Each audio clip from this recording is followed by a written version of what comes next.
খবর 24x সাথে আপনাকে স্বাগত। নতুন নতুন খবর জানার জন্য আমাদের চ্যানেলে চোখ রাখুন।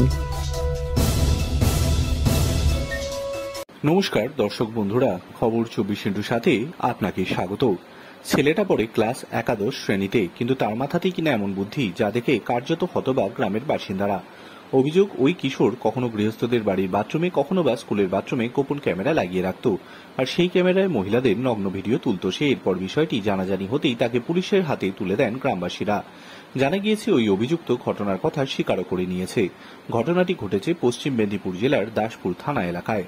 গ্রামবাসীদের দাবি, ওই গ্রামে বছর 17-র এক নাবালক একাধিক গৃহবধূ ও স্কুল ছাত্রীদের বিভিন্ন গোপন ভিডিও বানাতো, সেগুলি বন্ধু বান্ধব সহ বিভিন্ন ওয়েবসাইটে আপলোড করত বলে অভিযোগ।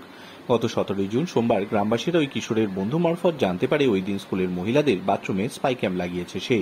আরও জানা যায়, গ্রামের একাধিক মহিলার স্নান করার নগ্ন ভিডিও রেকর্ড করে সেগুলি বিভিন্ন সোশ্যাল সাইটে ভাইরাল করছে।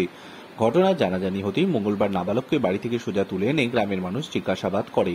তার কাছ থেকে 2টি ফোন, মেমোরি কার্ড উদ্ধার করা হয়। তাদের মধ্যে 250টিরও বেশি অশ্লীল ভিডিও রয়েছে বলে গ্রামবাসীদের অভিযোগ। ওই গ্রামের এক গৃহবধূ অভিযোগ করে জানান, তার ভিডিও রয়েছে ওই কিশোরের কাছে। এরপরে ক্ষিপ্ত জনতা গণধোলাই দিয়ে ওই কিশোরকে পুলিশের হাতে তুলে দেয়। এমন একটি ঘটনায় এলাকায় রীতিমতো চাঞ্চল্য ছড়িয়ে পড়ে। অভিযুক্ত নাবালক বলে, আমি একটা ভিডিওই করেছি, আর কোনোদিন কিছু করিনি, আমি একা করিনি, আরো বন্ধুরাও রয়েছে।